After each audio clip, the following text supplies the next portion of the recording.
Bienvenidos a Hola Honduras esta mañana. Agradecemos que se siga informando a través de la pantalla de BTV Somos Todos. Hola Honduras trae mucha información, como también entrevistas que usted necesita conocer. De inmediato le invitamos que nos sintonice a través de www.btv.com.hn y a través de Acción Radio 92.5 FM, tanto en la zona central como en la zona norte del país. Estaremos desarrollándole todas las informaciones acontecidas hasta esta hora de la mañana. Licenciada Emma Calderón, es un gusto saludarle. Ya está lista con Diálogo de Impacto. Gracias, amigos televidentes de Hola Honduras y a ti, Alejandra. Ya estamos listos aquí en Diálogo de Impacto. Obviamente un tema, yo sé que Honduras tiene muchos problemas, pero también el mundo se ve afectado por noticias de impacto. Y una es el asesinato del candidato presidencial ecuatoriano, Fernando Villavicencio, en un mitin político, justamente 8 días antes de las elecciones que se realizarán, según lo establecido por el organismo electoral, en la debida fecha. Sin embargo, esto ha disparado alarmas, Alejandra y amigos televidentes. Esto preocupa, porque ¿cuál es el impacto que va a tener esto a nivel mundial? Porque las reacciones son a nivel mundial, porque ya esto llega a los límites. Y no se trata de derecha, de izquierda, de crimen organizado, de narcotráfico, de bandas criminales, no. El hecho es que se asesinó a un candidato presidencial. Hay un grupo que se ha adjudicado, pero lo interesante es que también el mundo va a movilizar expertos e investigadores para dar con el paradero de quién fueron los autores materiales y los autores intelectuales. Este tema lo abordaremos con quién mejor. Nuestra cadena aliada RTS en Ecuador. Vamos a tener por vía Zoom a la periodista Peralta de nuestra red de noticias Albavisión. Y aquí tendremos a un experto en geopolítica y también analista político, el general Luis Maldonado Galeas. Con ellos estaremos conversando porque es interesante esto y cómo existe temor realmente ahora en todos los sectores, porque esto ya sobrepasó los límites. En un mitin político, 40 disparos se hicieron en contra de la humanidad de este ecuatoriano. Pero este tema abordaremos aquí en Diálogo de Impacto, pero ahora nos vamos con Alejandra, quien tiene importantes informaciones. Definitivamente se encienden las alarmas a nivel internacional con este tema. Sin embargo, le presentamos las 5 de impacto, las noticias más importantes transcurridas en las últimas horas en el país.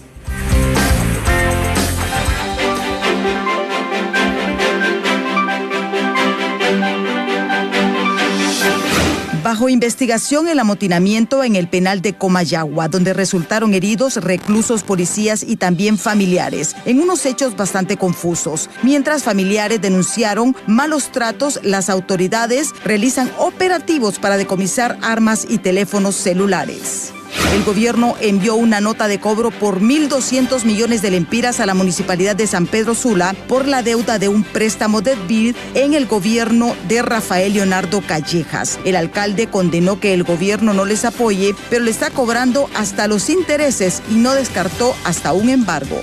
Un nuevo problema enfrentan las autoridades de educación, ya que se detectaron falsificación de documentos en la asignación de plazas a nivel nacional. Diferentes sectores exigen una investigación y castigo a los responsables. El Instituto de la Propiedad aseguró que las placas digitales impresas en papel tienen validez ante el sistema porque tienen un código QR que tiene que ser escaneado por las autoridades de transporte al momento de ser requeridos, mientras continúa la incertidumbre en los propietarios de los vehículos. Y la Casa Blanca ordenó que un equipo del FBI investigue quiénes fueron los autores materiales e intelectuales del brutal asesinato del candidato presidencial ecuatoriano Fernando Villavicencio durante un mitin político. Las investigaciones preliminares señalan sicarios colombianos como autores materiales, mientras las elecciones se realizarán en los próximos días, como está estipulado en el organismo electoral.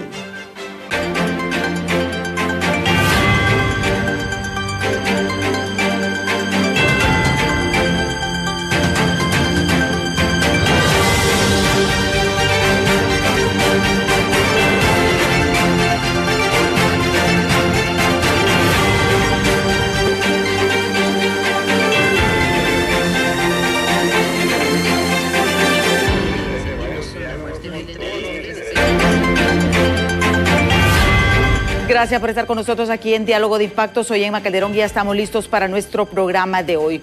Justamente un tema que no es del ámbito nacional, pero que tiene mucho impacto. Lo que sucedió en Ecuador tiene alarmado al mundo entero. Vean ustedes, Fernando Villavicencio, abanderado de la lucha anticorrupción y crítico contra las bandas criminales y el narcotráfico, fue brutalmente asesinado en un mitin político, justamente 8 días antes de las elecciones. Vean ustedes los antecedentes. El 1 de agosto fue amenazado por grupos ligados al narcotráfico, razón por la cual las autoridades le brindaron seguridad. El 9 de agosto murió acribillado a balazos durante un mitin político que impactó el mundo entero. Y esto es lo que nos preocupa. ¿Cuál es el impacto político en América Latina de este asesinato? Porque esto es lo que nos preocupa realmente. ¿Qué es lo que está sucediendo? O sea, cada país está sumergido en sus problemas, en sus crisis, pero también tenemos que ver el contexto general. Justamente para hablar de este tema, tenemos aquí como invitado en estudio al general retirado y analista político, Luis Maldonado Galeas. Con él vamos a conversar. ¿Por qué? Porque tiene un impacto no solamente a nivel de Latinoamérica, es a nivel mundial.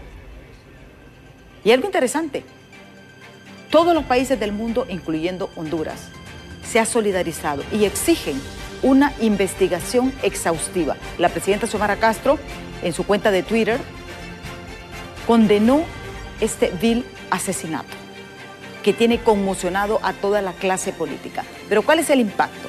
Vamos a tener también, vía Zoom, que ya está lista, Adriana Peralta, de nuestra red de noticias Salvavisión, de nuestra cadena aliada RTS de Ecuador, que en breves minutos vamos a entrar. Pero antes vamos a ver esta nota justamente de nuestros compañeros de la RTS. Una delegación de la Agencia Federal de Investigación e Inteligencia de Estados Unidos, FBI, llegará al país para investigar el asesinato del candidato presidencial Fernando Villavicencio. Así lo informó el jefe de Estado, Guillermo Lasso, a través de su cuenta de Twitter, luego de que la petición del gobierno ecuatoriano fuera aceptada. La debilidad del sistema de inteligencia, que ha sido totalmente evidente, ha llegado a que tengamos que arribar a este tipo de instancias. No existe un límite, pero es lógico que un Estado es el que tiene que fortalecer sus instituciones y buscar dar respuestas con las mismas. El problema de la inseguridad del país parte justamente de esta débil institucionalidad que no hemos sido capaces de reconstituir y que viene siendo debilitada a través de acciones y omisiones que tienen en algún momento que responder las autoridades. El FBI se dedica a proteger y a defender a Estados Unidos de amenazas terroristas e inteligencia extranjera, pero ¿es o no permitido que se realicen estas investigaciones extranjeras en el país? Podría generar. Lo importante es saber cuáles son las facultades que se le ha entregado. Aquí la Fiscalía debiera pronunciarse al respecto porque es la responsable directa de impulsar los procesos de investigación. Esto sería casi como una desconfianza a los propios órganos que corresponden a un país democrático y soberano de realizar la investigación a través de las instituciones que están a cargo. La muerte de Fernando Villavicencio ha generado conmoción. La Embajada de Estados Unidos en Ecuador se pronunció. El asesinato del candidato presidencial ecuatoriano Fernando Villavicencio, un franco opositor al crimen organizado, es un ataque descarado contra la democracia y el Estado de Derecho. Instamos a una investigación rápida y exhaustiva por parte de las autoridades competentes y ofrecemos nuestro apoyo. Informó Valeria Navarro. Gracias a Valeria Navarro de nuestra cadena aliada de la red de noticias Salvavisión por este informe. Y justamente también le damos la bienvenida al general. Antes, muchísimas gracias por estar aquí con nosotros en Diálogo de Impacto. Gracias, Emma, por la invitación. En realidad, un tema de mucho interés, como usted lo apunta, mundial, latinoamericano, y desde luego también tiene su impacto aquí en nuestro país. Sí, y es justamente lo que vamos a analizar. Pero antes, vamos con Adriana Peralta, a quien le agradezco de nuestra red de noticias Salvavisión, nuestra cadena aliada RTS de Ecuador, vía Zoom, para que nos dé contexto de lo que realmente, cómo están viviendo y qué es lo que está sucediendo. Realmente hay muchas acusaciones, narcotráfico, bandas del crimen organizado, cuestiones de derecha, de izquierda, pero la verdad es que es un hecho que conmocionó. Gracias, Adriana, por estar con nosotros aquí en Diálogo de Impacto en Honduras. Por supuesto, y más bien yo les agradezco a ustedes, colegas, por ese interés que tienen por lo que sucede aquí en nuestro país, por la confusión generalizada, ¿no? Y que, como bien decía la antesala, no solo implica a Ecuador, sino al tratarse de estos delitos transnacionales, por supuesto que tiene sus ramificaciones que afectan a la región en general. Para darles las últimas informaciones que tenemos hasta el momento, pues el cuerpo de la primera candidata a la presidencia de la República, Fernando Villavicencio, por el movimiento Construye, ya se encuentra en la sala de velación, pero todavía no se abren las puertas para el público, para sus simpatizantes, quienes quieran darle un último adiós. La familia ha dicho que primero desean que sea algo reservado, y eso es lo que pasa en ese sentido. Por otra parte, hay muchas dudas respecto al proceso investigativo. En las últimas horas, medios colombianos han publicado información reveladora. Ellos ya dijeron los nombres, inclusive, de 6 personas que se encuentran detenidas, 6 hombres colombianos, para ser precisos, y también dijeron que han extraído esta información después de una reunión que tuvieron tanto los miembros de la Policía Nacional de Ecuador y los miembros de la Policía de Colombia, así como los agentes del FBI, que el propio presidente de la República, Guillermo Lasso, solicitó que intervengan dentro de esta investigación. Eso nace de los medios de comunicación de Colombia. Ellos ya publicaron aquello, inclusive han mencionado que al parecer 3 políticos ecuatorianos estarían involucrados en el asesinato de Fernando Villavicencio después de una explotación que se haya hecho a los teléfonos celulares que decomisaron a estos 6 colombianos implicados. Pero dentro de eso que han publicado los medios colombianos, ya se expresó la policía del Ecuador y mencionan y han solicitado no adelantar ni tergiversar, indican dichos procesos, y que únicamente se haga eco de la información que instituciones de la seguridad y justicia publiquen por los canales oficiales y en los tiempos investigativos pertinentes. De igual manera, un pronunciamiento similar hizo la Fiscalía General del Estado, y lo que ha pasado en las últimas horas es que la Fiscalía señaló que con base en los elementos de convicción presentados por esta institución, ya un juez ha ordenado la prisión preventiva para estos 6 procesados por el asesinato de Fernando Villavicencio, y la instrucción fiscal durará 30 días. Los ecuatorianos estamos de luto. Recordemos que el primer mandatario también decretó 3 días de luto, y también nos encontramos en un nuevo estado de excepción. Lo importante de los estados de excepción es que las Fuerzas Armadas puedan cooperar con la Policía Nacional, y también que ya no necesitan una orden de fiscalía para realizar allanamientos, y con esto pues adelantar ciertas investigaciones. Por supuesto que nos duele, nos conmociona. Fernando ya tenía una amplia trayectoria, no solo como periodista investigativo, sino en sus últimos años ya incursionando en la política. Él lideró 260 investigaciones, tanto en su rol como periodista, complementando con su rol de legislador. Él presidió la Comisión de Fiscalización de la Asamblea Nacional, que fue disuelta por el presidente Guillermo Lasso, y con eso pudo obtener más documentación que aportaba a sus investigaciones. Dentro de las más importantes, del caso Arroz Verde, que luego derivó en el caso Sobornos, porque fue sentenciado el expresidente de la República, Rafael Correa, a 8 años de prisión. Eso es lo que puedo comentarles por ahora, y también este es un dato que realmente no quisiéramos estar relatando, porque todos quisiéramos tener noticias positivas, pero en lo que va de este 2023 ya han sido acribillados algunos candidatos, y de hecho ayer hubo otro ataque contra una candidata a la Asamblea Nacional, pero de la parte de Quevedo, aquí de Ecuador. 7 autoridades en funciones y candidatos han sido acribillados en lo que va de este 2023.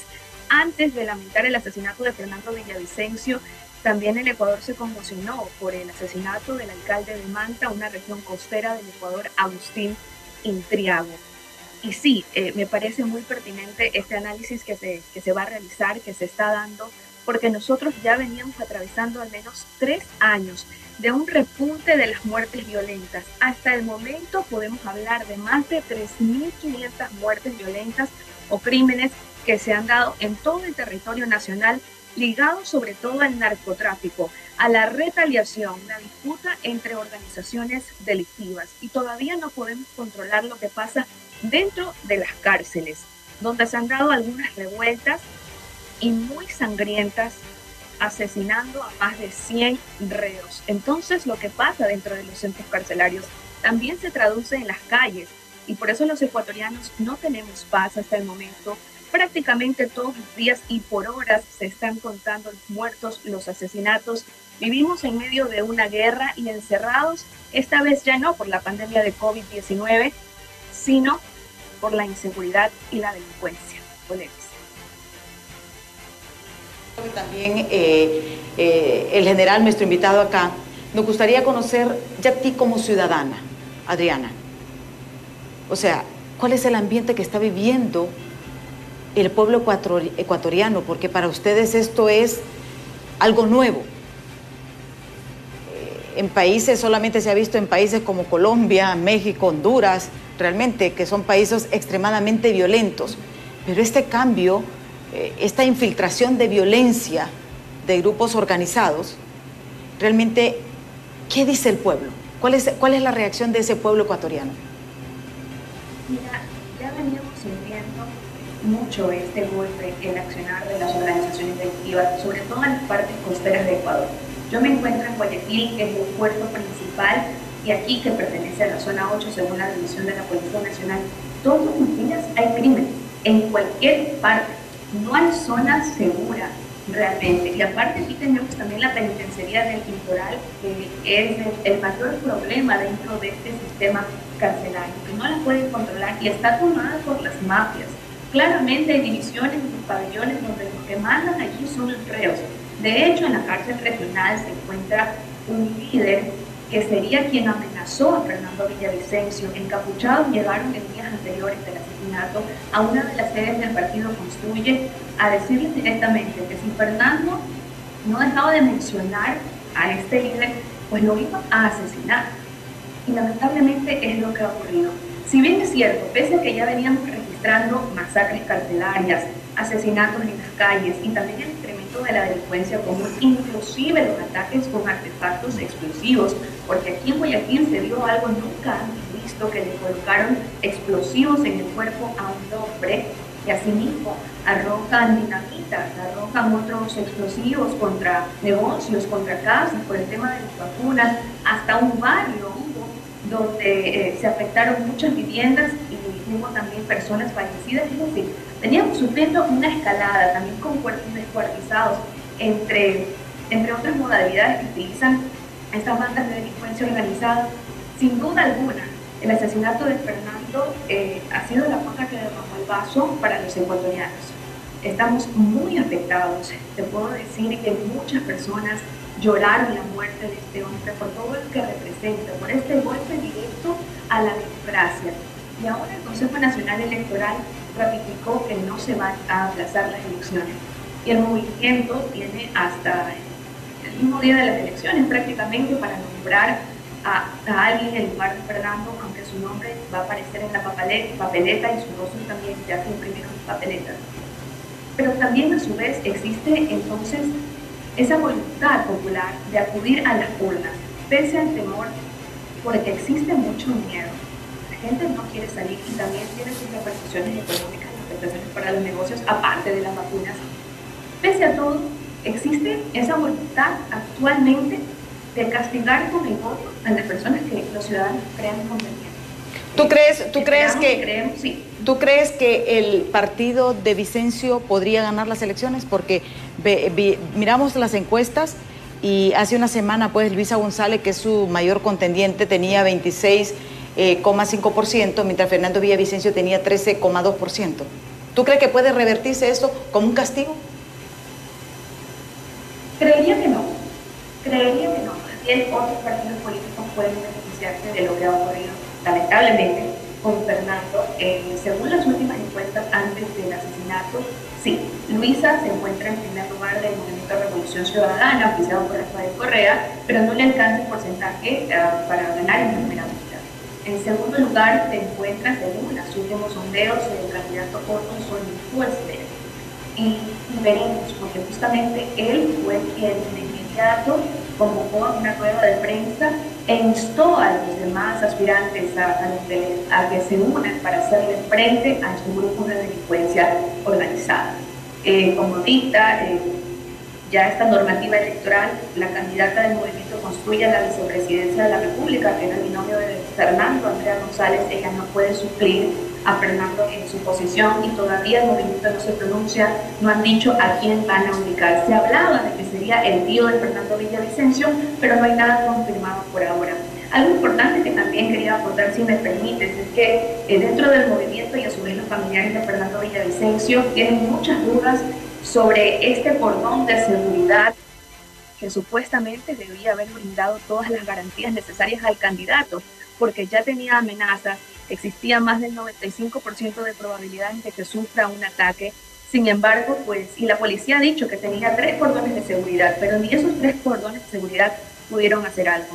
No han dado un pronunciamiento en firme, pero sí anticiparon que van a analizarlo, que se van a tomar un tiempo debido para posiblemente presentar acciones legales, porque no resguardaron como debían a Fernando. Sí, bueno, muchísimas gracias Adriana Peralta de nuestra red de Noticias Albavisión, RTS, nuestra cadena aliada, por este contexto. Muchísimas gracias Adriana por habernos dado ese contexto tan importante, porque ahora nosotros lo vamos a analizar a nivel local. Te agradezco infinitamente que hayas tomado el tiempo pues para poder compartir con nosotros. Muchas gracias a ustedes, un fuerte abrazo. Bueno, general, Adriana nos dio todo un contexto. El impacto que tiene esto a nivel latinoamericano, a nivel de Honduras. Porque es una situación grave lo que sucedió. 7 candidatos políticos han sido asesinados en este año en Ecuador. El punto que primero debemos de analizar aquí es cuál es el riesgo que conlleva la democracia y el sistema republicano en el continente. Y los componentes que inciden en esos riesgos son la corrupción generalizada, también la débil institucionalidad que prácticamente ha cedido a algunas conductas en los últimos años relacionadas con el continuismo en el poder de los países latinoamericanos, violentando constituciones, utilizando artificios de distinta índole, y el otro componente es la narcoactividad en todas sus modalidades. La narcoactividad en la penetración a la política y la política utilizando la narcoactividad como un recurso de poder económico para extenderse en el poder, crea todo un ambiente de inestabilidad en la región. Esa inestabilidad genera otro tipo de situaciones que desafortunadamente el Ecuador ha sido prácticamente una víctima de estos procesos. Hace algunos 15 o 20 años el Ecuador no tenía este tipo de escenario. Sin embargo, en la medida de que la inestabilidad política y la inconsistencia de la democracia y la alternancia en el poder ha provocado de que se creen condiciones en las cuales ya la violencia y la criminalidad ha alcanzado indicadores que realmente el mismo pueblo no los esperaba. Ya hablar de 25 muertes violentas por cada 100.000 habitantes en el Ecuador es una cifra muy significativa. En el caso de este asesinato, hay algo también que es importante identificar. Él estaba prácticamente entre varios fuegos. La actitud valiente y decidida de la denuncia en contra de la corrupción y en contra del crimen organizado ponía a Villavicencio en una situación de alto riesgo. Y ese círculo de países en los cuales se mueve la narcoactividad en Sudamérica, desde Bolivia, Perú, Venezuela, Colombia, también de alguna manera Brasil, todo esto prácticamente estaba en la mira de Villavicencio para señalarlo, para mostrarlo al mundo. Y no se trata solamente del crimen organizado que tiene la mirada sobre Villavicencio, son actores de distintos países. Son muchos hechos también y muchas implicaciones. Sí. Porque no solamente es la parte política, el problema es el componente, como usted dice, narcotráfico, crimen organizado, bandas criminales, porque él había sido amenazado. 200 investigaciones en contra de la corrupción realizó Villavicencio. Claro, pero este crimen organizado está vinculado con el nivel político. Y estos cárteles de la droga hacen una red de Latinoamérica, México, Estados Unidos, y por eso es que él, al mencionar ciertos grupos organizados de la narcoactividad, en donde destaca un grupo de los choneros, estos están vinculados también con los cárteles de la droga en México. Y estos cárteles de la droga en México y en Sudamérica están vinculados con distintos políticos, a los cuales él también ha señalado, no solamente del Ecuador, sino que de los países cercanos. Esta combinación política, narcoactividad, es la que prácticamente configura el verdadero riesgo. Sí. Ahí es donde está el verdadero poder. Si estorba esta persona en las aspiraciones que yo tengo respecto a manejar la política de acuerdo a la visión que se tiene y a los compromisos que se tienen con la narcoactividad, hay que cortarle el paso.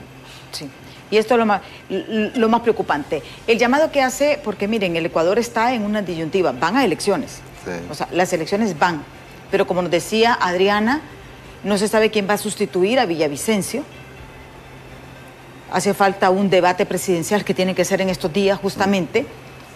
Pero es todo un hecho. Y como ella decía, la reacción del pueblo ecuatoriano.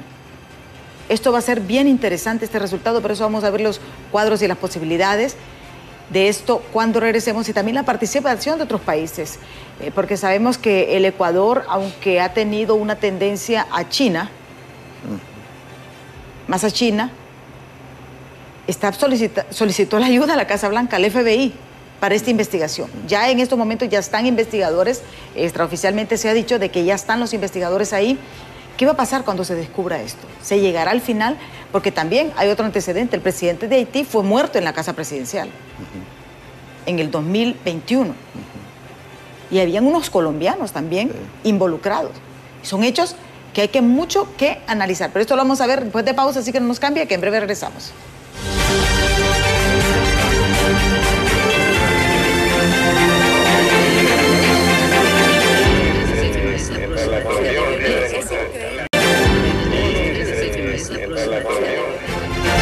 Continuamos esta entrevista con el general retirado Luis Maldonado Galeas, porque quien además es analista político, justamente el impacto que ha tenido el asesinato de Fernando Villavicencio, este candidato presidencial en el Ecuador, justamente 8 días antes del proceso electoral.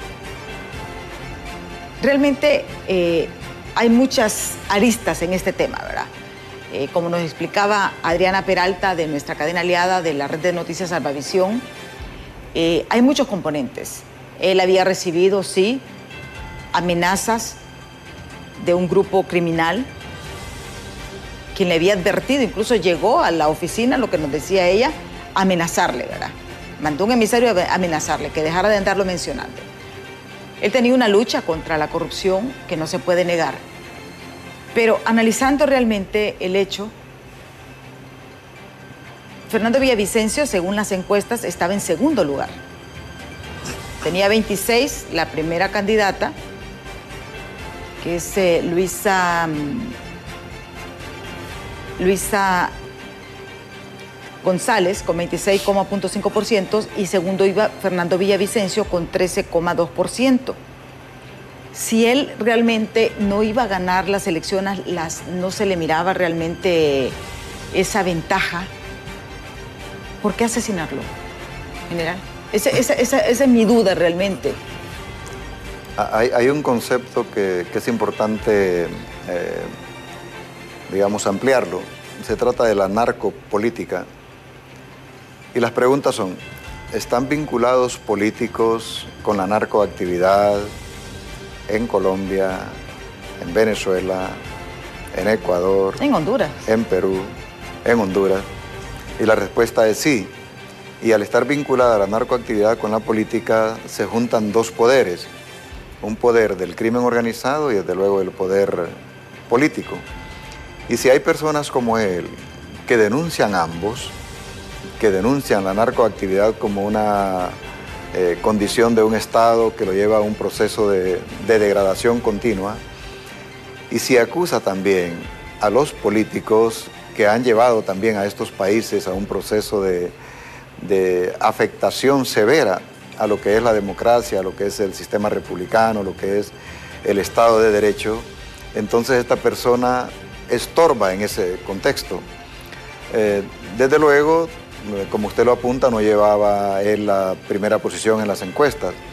No obstante, también se comenta de que tenía un ascenso progresivo, dada esa misma actitud de los señalamientos que él ha hecho consecutivamente, porque también debemos de ver el historial, y el historial ya lo marca, y al marcarlo ya la vista de aquellos quienes se sienten afectados, en este caso de los sistemas políticos de distintos países interiormente, y también los desafíos que hace directamente a las organizaciones criminales, ya implican de que va a haber una reacción.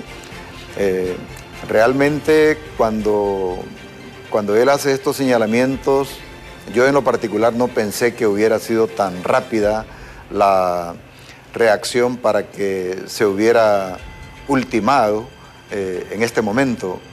Realmente me sorprendió. Sin embargo, también eso reafirma la tesis de que la reacción de estas organizaciones criminales es impredecible y de repente tienen el plan estructurado para cualquier escenario. Este escenario se supone de que ya con las advertencias que él había hecho, se supone de que había creado condiciones para propiciarle una seguridad que impidiera lo que pasó, que la policía reaccionara, que las Fuerzas Armadas y que él tuviera su propio círculo de seguridad.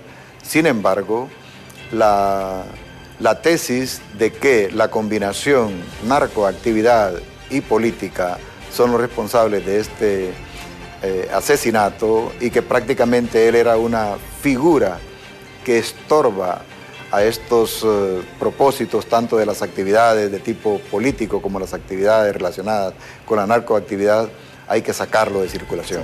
Ahora bien, ¿esto podría replicarse en Honduras? Porque hay una tendencia, hablábamos de Haití en el 2021 y ahora en Ecuador.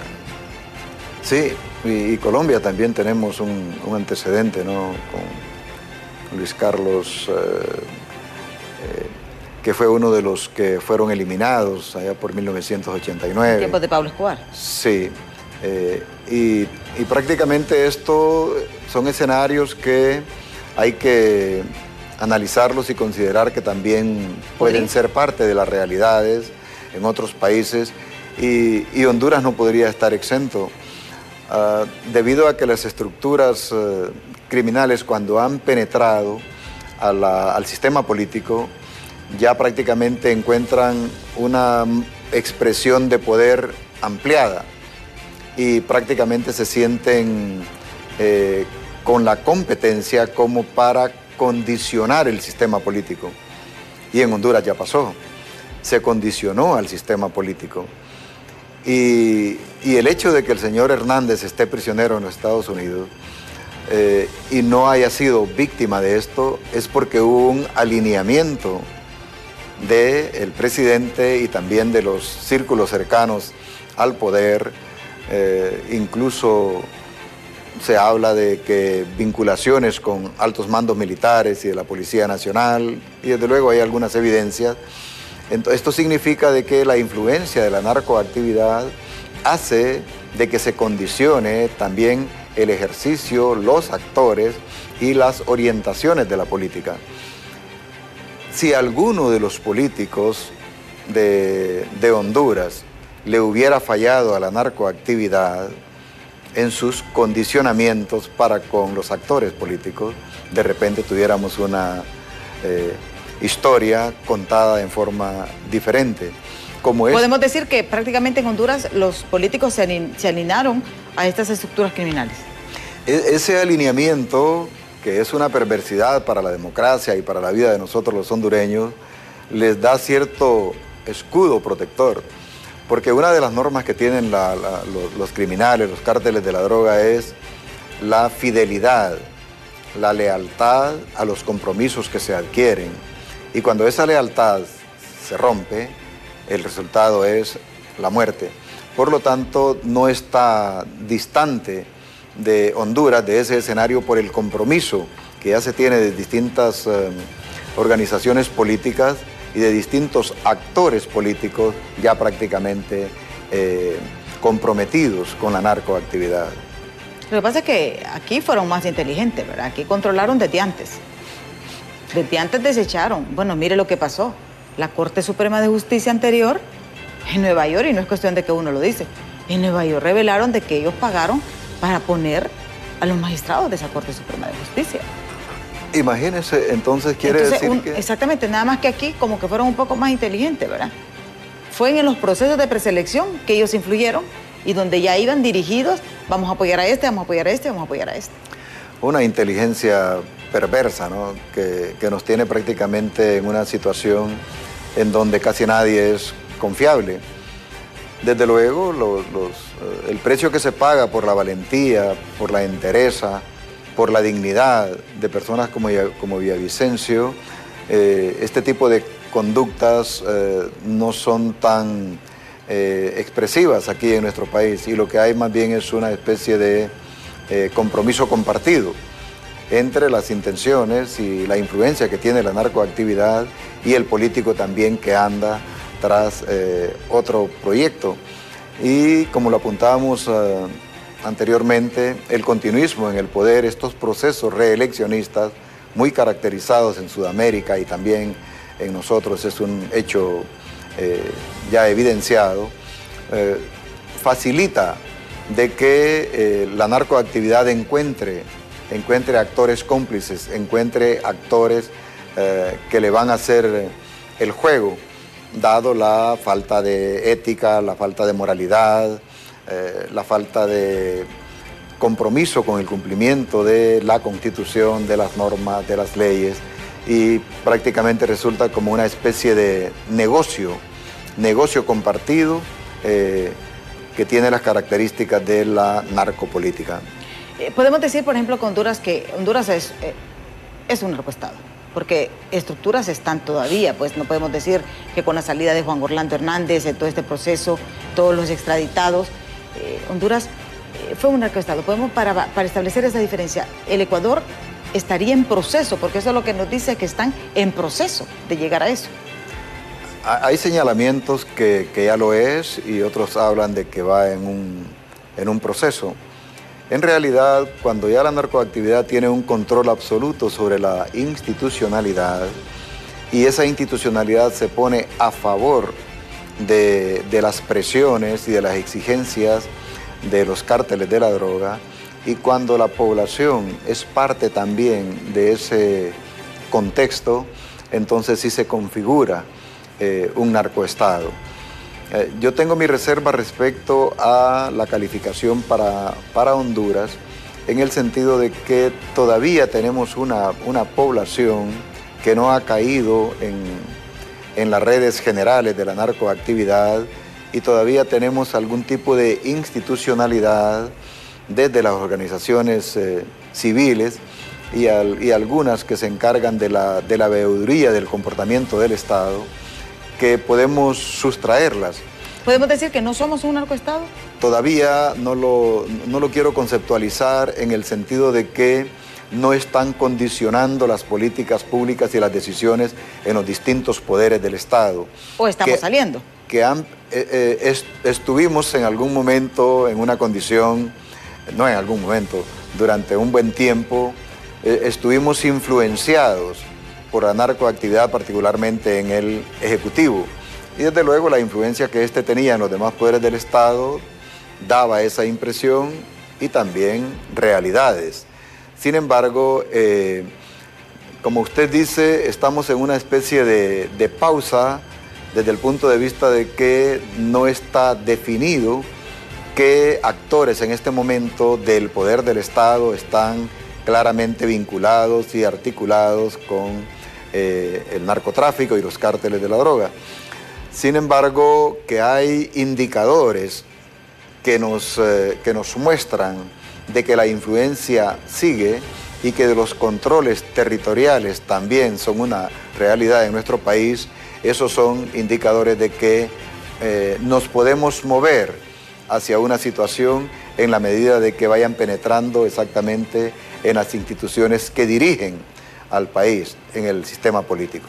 Sí, y esto es interesante porque Honduras no ha sido fácil, todo lo que hemos vivido los hondureños, pero sí. Ahora bien, ¿qué tiene que hacer nuestra clase política ante estos hechos violentos? Porque el problema es que esto, lo que sucedió en Ecuador, puede replicarse en Honduras. Vamos dentro de año y medio a un nuevo proceso electoral. Bueno, hay alguna actitud que se debe de asumir valientemente, así como se lo asumió Villavicencio, y es la denuncia. No debemos de renunciar a ese derecho ni tampoco podemos permitir de que el país se mueva alrededor de esa figura perversa de la delincuencia de alto nivel. Ahí los partidos políticos de oposición o en el mismo gobierno, los actores, deben de tener la entereza para hacer esa denuncia. Otra de las acciones que se pueden tomar es fortalecer aquellas medidas que implican la protección de los distintos candidatos a los diferentes niveles selectivos en nuestro país. Y tiene que ser en todos los niveles porque desafortunadamente en los distintos escalones hay actores políticos, unos extraditados, otros que han recibido algún tipo de sentencia y otros que están impunes, que forman parte de esas estructuras. Y también hay ciudadanos que son honestos, que tienen perfiles confiables, en los cuales hay que poner la atención para brindarles la debida protección. Creo que otro aspecto es, durante el proceso para las elecciones primarias, se advierte de que han habido muchas filtraciones de personajes que ya tienen vinculaciones con la narcoactividad y que limpiamente son aceptados por las instituciones del Estado y también por las autoridades de los partidos políticos para seguir los procesos eleccionarios, primarios y después precandidatos en los procesos eleccionarios para detectar oportunamente. Así que esos filtros que se requieren durante ese proceso es parte de estas medidas que se deben de tomar para evitar que ya de antemano una persona vinculada con la narcoactividad asuma un cargo importante por elección popular. Sí, y esto es bien importante porque hay gente que es alarmista y todo, pero yo creo que usted en la parte militar, que tiene esa formación también y esa capacidad de hacer análisis geopolítico y la parte de incursionar en la política, le permite tener un panorama mucho más amplio, ¿verdad? No se trata de generar alarmas, pero sí de que nuestra clase política debe de considerar muchos aspectos de lo que está sucediendo en su entorno, en este caso el caso de Ecuador, para este nuevo proceso electoral. Y lo que debe de considerar la clase política es que este tipo de amenazas, cuando se articulan y cuando no hay una reacción oportuna, esto toma una especie de modelo, de patrón de democracias fallidas, pero que son rentables económicamente desde el punto de vista del poder para esos actores que tienen éxito.